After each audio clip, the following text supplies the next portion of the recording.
السلام عليكم ورحمة الله وبركاته. كلنتي وعن ونكسن كسود هذا استوديو هنا كمبالا تي في كوفر قلبيت هاتن استوديو هنا وحامرتين هو قدوميها دقمدا مركو عبد الله علي أحمد وافو قدومي كسودو تي في كوفر قلبيت استوديو سا magaalada Kampala ee caasimadda dalka Uganda. waa mahadsantahay marka ugu horeyso waan ku dhowahay Kampala. Ku soo dhawow Kampala ugu horeen waxaad warbixin naga siisaa safarkaaga ee dalka Uganda aad ku timid. TV-ga Koonfur Galbeed marka ugu horeyso waan salaamayaa salaam kadib. Sida ogsoon tahayba maalmahan waxaan ku sugnaa magaalada Kampala ee wadanka Uganda. waxaan joogaa muddo hal usbuuc ah waxaan u imid ama ujeedkan u imid wuxuu ahaa kaliya booqasho aan wadankaasi Uganda ku soo gaaray iyo casuumad aan ka helay jaaliyadda Koonfur Galbeed ee Soomaaliya ee degan wadanka Uganda sida ayaan ku soo gaaray imaatinkaygu sida ayuu ahaa. waxaad tahay gudoomiyaha degmada Marko Kampala si fiican ayaa lagu soo dhaweeyay maxaad dareemaysaa ما شاء الله soo dhaweynta wacan jaaliyadda ay ii samaysay waxay ii dareen gelinaysaa farxad weyn ama qiimeyn badan bay ii samaynaysaa maxaa yeelay meel ay qurbo joogto oo aan meesha ugu horeyso aan tagay waa wadanka Uganda waxaan ka dareemayaa ama aan ka arkay yada diila fiican isfafaal fiican dad Soomaaliya oo jecel mas'uuliyiintooda ee wadanka Soomaaliya jooga ama ka imaanaya soo dhaweynta wacneedina aad baan ugu mahad celinayaa waana ma aragtay ugu hambalyeynayaa insha Allah mas'uuliyiin kale oo badan ayadina sidaas oo kale in lagu soo dhaweey doono ayaan rajaynayaa hadii la yiraahdo. waxaad noogu warbixisaa guud ahaan xaaladda magaalada Marko. adeer sida ogsoon tahayba magaalada Marka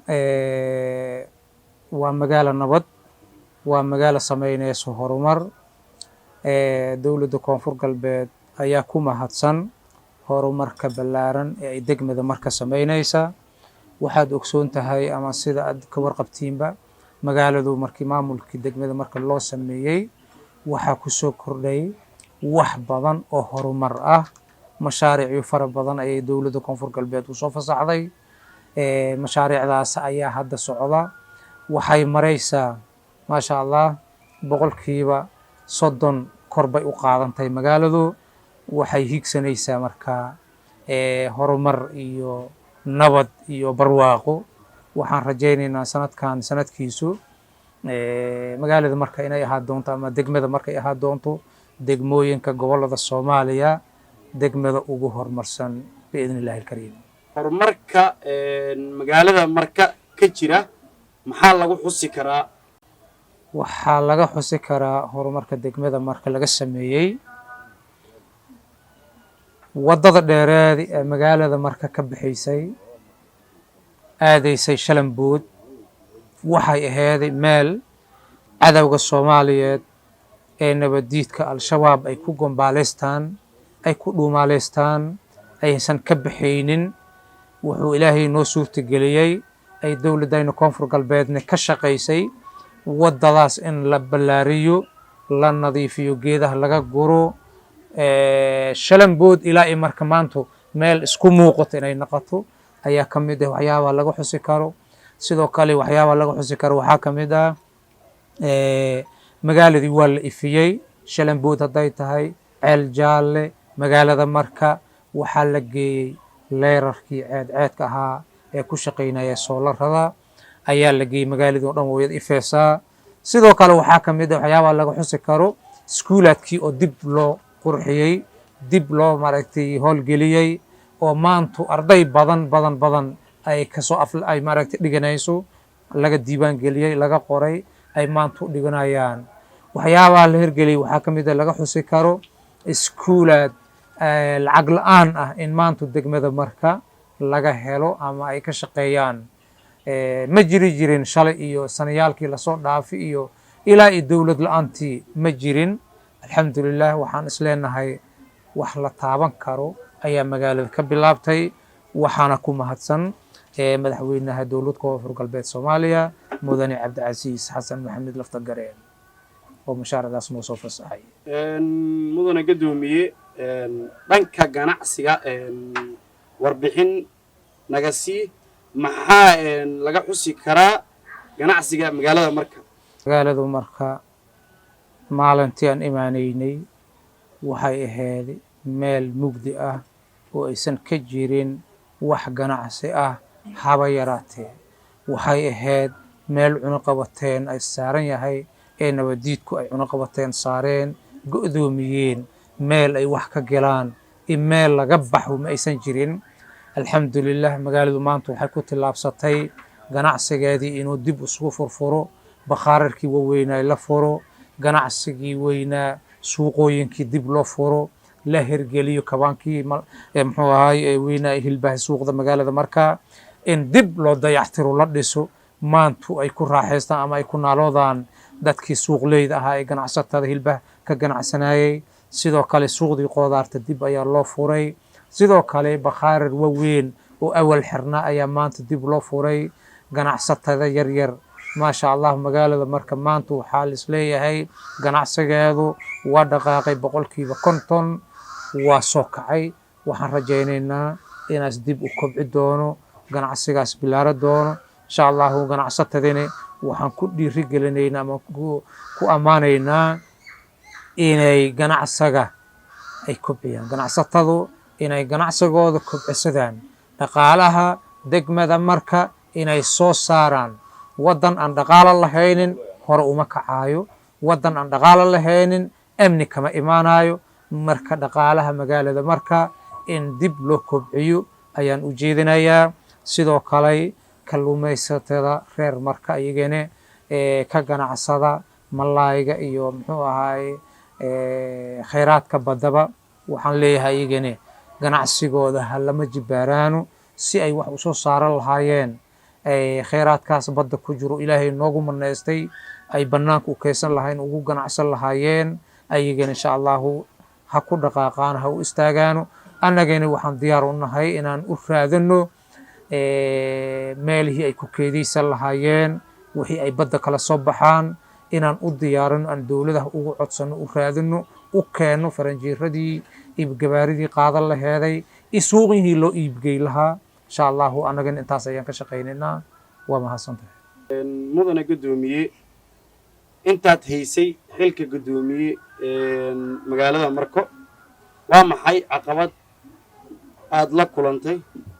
adeer magaalada Marka waxaan gudoomiye ka ahaa waqti yar, dhowr bilood waaye, muddo 9 bilood ayaan joogaa.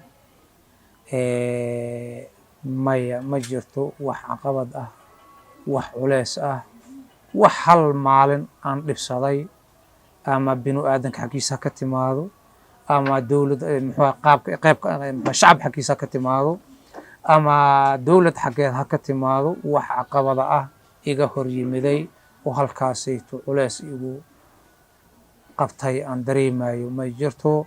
magaalada Marka saan u tegay waxaan dareemayaa hor u socod iyo rabitaanka shacabka oo dowladnimada aad ugu weyn tahay ayaan dareemayaa kaliya. mudane gadoomiye adigoo ka faa'iideysanayo fursadan uu ku siiyey TV-ga ama ay ku siisay warbaahinta, maxaad ula dardaarmi lahayd dadka ku sugan magaalada Marko ama guud ahaan reer koonfur galbeed ama bulshada ku daawanayso? waa mahadsan tahay TV koonfur galbeed. anoo ka faa'iideysanayo maanta fursadan qaaliga ah,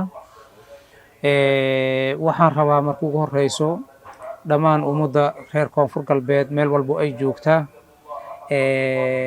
inay maaragtay wadajirka iyo dowladnimadu inay adkeystaan si loo gaaro horumar iyo Soomaalinimo loo gaaro.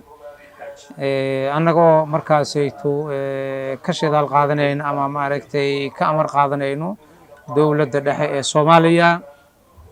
mudane madaxweyne waxaan ka codsanaynaa inaad nagu hogaamisid wanaag iyo horumar iyo maaragtay kiraamo badan. intaa kadib waxaan rabaa inaan maaragtay u soo jeediyo dhammaan shacabka reer koonfur galbeed.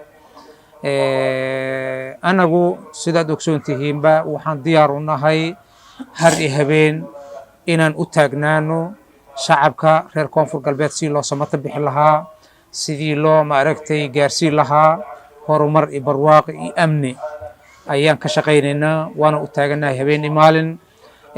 sidoo kale waxaan rabaa shacabka reer Marka inaad israacdaan, aad mar waliba horumarka deegaanka ka shaqaysaan.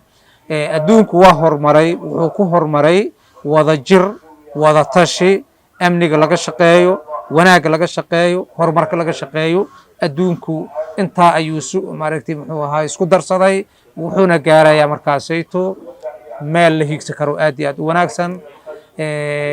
waxaan rabaa mar waliba insha allahu tacaala waxaan diyaar u nahay annagu dhaliisha aan leenahay in nala soo jeediyo si aan iskaga saxno dhaliilaha isla markaasna nalka tirsahaayo, in nalka saxo, nala soo jeediyo waxyaabahan maaragtay qaldeeno nalka toosiyo ayaan diyaar u nahay. ma nihin dad yacni dictatorialnimo ku shaqaynaayo, ma nihin dad maaragtay awaamirtooda iyo maskaxdooda kaliya ku shaqaynaayo. talada shacabka ayaan ka qayb gelinaynaa annagoo la kaashanayno isla markaasa awaamirtii dowladda ay na fartay ama maaragtay annagoo raaceena. insha allahu tacaala mar labaad iyo mar saddexaad waxaa idin leeyahay badsada wadajirka iyo dowladnimada soomaalinimada in la badiyo xiriirkaasayto ayaan aad iyo aad ugu talanayaan u jeedinayaa dhammaan shacabka reer koonfur galbeed, gaar ahaan shacabka degmada Marka.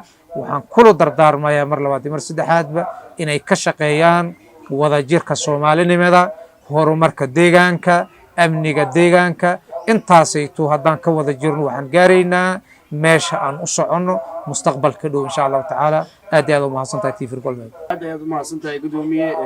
barnaamijkan aad kala soconayseen ama waraysigan aan la yeelanay gudoomiyaha degmada Marko Cabdullaahi Ali Axmed Waafow oo ahaa mid aan ula kulgaraynay ama aan ugu warbixinaynay ama uu noogu warbixinayay safarkiisa uu ku yimid dalka Uganda, khaasatan magaalada Kampala ee caasimadda dalka Uganda. barnaamijkan waraysiga waxaad kala socotaan stuudiga TV Koonfur Galbeed xaruntiisa magaalada Kampala ee caasimadda dalka Uganda.